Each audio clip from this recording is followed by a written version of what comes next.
Hey guys, what is up? This is Harry and welcome back to my channel. Today we're going to take a look at Carlinkit's smallest Android AI box, which is known as the Tbox Lite. An Android AI box is a device that can convert your car's original screen into a fully functional Android tablet. If you've been a part of my channel, then you'll know that I've already reviewed Carlinkit's other AI boxes, which are the Tbox Plus, Tbox Max, and the Tbox UHD. While all of these devices are more powerful than the Tbox Lite, this one on the other hand is the most affordable AI box out of the lot, sitting at just $68 if you use my discount code to buy it. More on that later on. And not only that, this device is compatible with cars that have either wired Apple CarPlay functionality or wired Android Auto functionality. So if in case your car doesn't have wired Apple CarPlay support in it and has just wired Android Auto support, then this little device should work just fine for you. Be sure to watch this video till the very end, as I have an exclusive discount coupon for you all to use on your Carlinkit purchases. So without further ado, go ahead and subscribe to my channel and turn on the bell notifications, and let's finally get on with this video.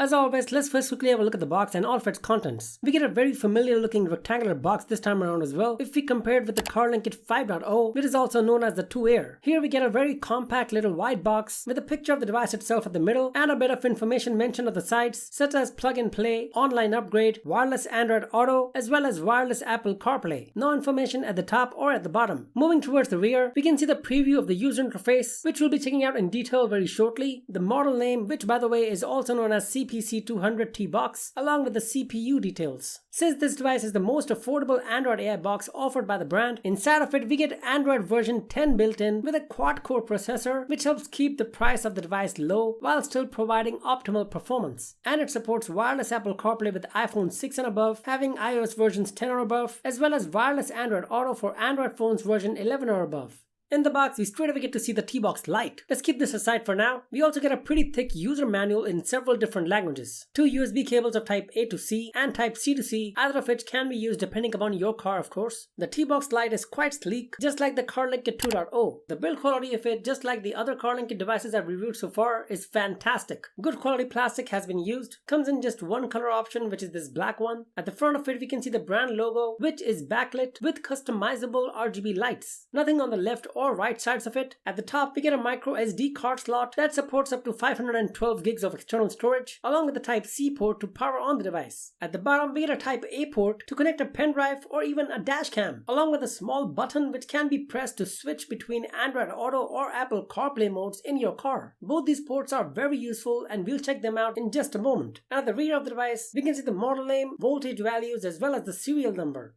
Alright, now let's connect this thing to my car, the Kia Sonet, and test it out. Here I'll be showcasing the features of the Tbox Lite with a micro SD card of 128 gigs inserted in the device. All you have to do here is use the provided USB cable compatible with your car, connect one end of it to the Tbox Lite and the other end of it to your vehicle's corresponding USB port.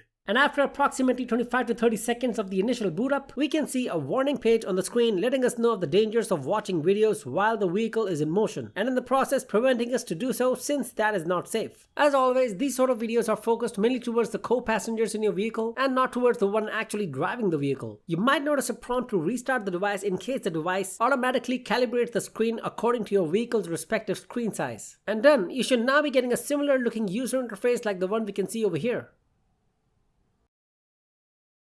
As informed earlier, the Tbox Lite is compatible with cars that have wired Apple CarPlay functionality or wired Android Auto functionality. My car is compatible with both of them. So if in case your car does not have wired CarPlay functionality, then no need to worry. Once the device has been connected in your car and you see these lights up front, we can now change the mode to Android Auto. Do note that this method does not work if the device is not connected in your car. The green light around this small button denotes that the device is currently running on Apple CarPlay mode. Changing the mode to Android Auto will change this light from green to blue. Simply use any SIM ejector tool to press and hold the button at the bottom for about 2 to 3 seconds. And after a few seconds, we can see the CarPlay logo disappear from the head unit. Shortly after, we can see the Android Auto icon being highlighted on the screen. Once done, we'll get to see a similar startup page on the car screen like we saw a few minutes ago. Everything here works very similar to the CarPlay mode, including every app and their functionality. And in order to switch back to Apple CarPlay mode, simply repeat the steps just shown.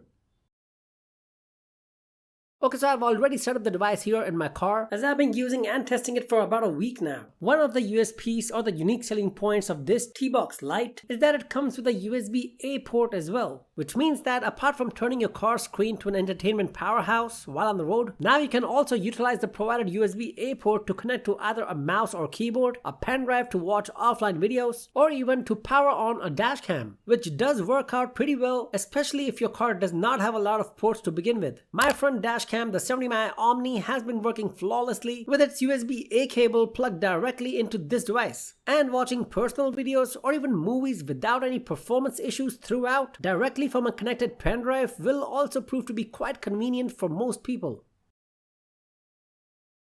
In terms of the RGB lights on the physical device, we do get the option to change the ambient light effects within the settings. Although we get limited settings for these lights, and I would highly prefer to see a few more customization options, perhaps in the next software update. The main menu consists of a side dock at the bottom with the time, status indicators, now playing buttons, recently opened apps, as well as an option to speed up the device by clearing up all of the tasks in the background. Most of these options can also be found in the floating widget that we can drag around on the screen and is available on top of almost every app, which can be removed if you like. We can drag this bubble anywhere on the screen, clicking on which we get to see a few useful options, including a back button that I really appreciate. With the absence of a dedicated back button on the entire interface, which seems to be a very common miss in such devices, chances are that you can easily get stuck on a particular app, forcing you to go back to the main menu each time, which can be a bit of an inconvenience. Also, in order to get internet access, you can enable the Wi-Fi of the Tbox Lite and connect it to a hotspot enabled device inside or even around your car, such as your home Wi-Fi. As informed earlier, we do get the option to pair our mobile device to connect to either wireless Android Auto or wireless Apple CarPlay using the app called AutoKit. For the sake of presentation, I'll now connect my Samsung S24 Ultra. In order to connect, all we need to do is enable the Wi-Fi and Bluetooth on the phone and pair the phone to the device. And just like that, we now have wireless Android Auto connectivity with the all-time familiar looking menu here. All of the apps here function exactly like the wired counterpart, with latency at a minimum as per my testing. iPhones will work in a similar fashion if you use an iPhone. Here I've used my iPhone SE for presentation purpose. Let's now quickly have a look at some of the apps of this device and see how they function here. The basic feature of making and receiving phone calls directly from the connected Bluetooth device works just fine here. Video streaming apps such as Netflix, Disney Hotstar, and YouTube work flawlessly even while driving, which are definitely going to be a favorite for your family members or friends sitting in your car as co-passengers. And if you have any personal video files or movies saved locally in the inserted memory card, then just like the pen drive option we saw earlier, you can view them here on the screen using the app of your choice. You can use the provided file manager to manage all your videos, movies, or photos, or you may even download some other similar app for it according to your preference. Yes, you can download and install any compatible app of your choice from Google Play Store or even from their own store known as APK Pure. However, before we can do that, we first need to enable the option to install any third-party apps by heading over to Settings and then Other Settings. If this is disabled, you will not be able to download or install any application. However, when it comes to navigation apps such as Google Maps, I simply could not get the GPS to work here, and the app was too slow for me to work with. Perhaps this was an issue with my device alone, but this is what I experienced. However, this shouldn't be an issue as we already have an alternative of using this within the wireless Android Auto as well as the wireless Apple CarPlay options.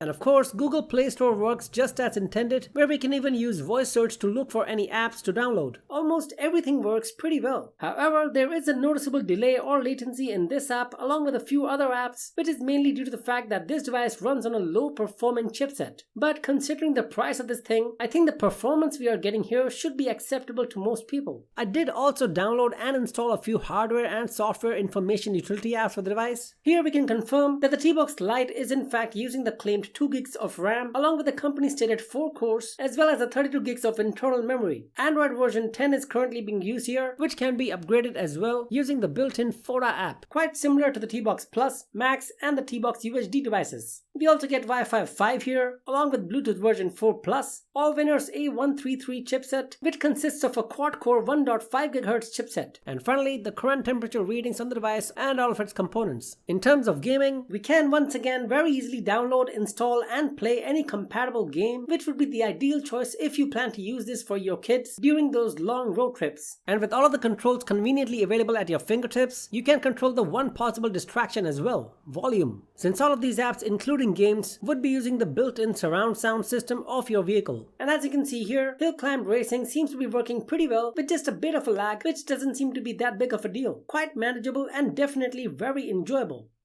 In conclusion, the Tbox Lite is a good little device and can definitely be considered if you're running on a tight budget, or even if you and your family plan to use this device mainly for the purpose of watching video streaming apps only while on the road. And keeping in mind that this thing costs around half than those other high-end AI boxes by Carlinkit, this point alone makes it real easy for me to recommend this device for you all. In order to purchase the Tbox Lite, you can visit the official website of Carlinkit, and don't forget to select the device specific to your region. Use my discount coupon HarryWT to get a 20% off on your purchase to buy any of Carlinkit products. At the time this video is being recorded, this device is available for around $85 US, meaning that using my discount code HarryWT, you would get a massive discount of $17. And apart from the Tbox Lite, there are several other car accessories they have to offer for you to check out. For reference purpose, my unit was delivered to me in about 7 days time with no hassles whatsoever. And with that, we have reached the end of this review video. Hope you found this video informative. I'll catch you guys soon in the next video. Until then, stay safe and take care. Bye.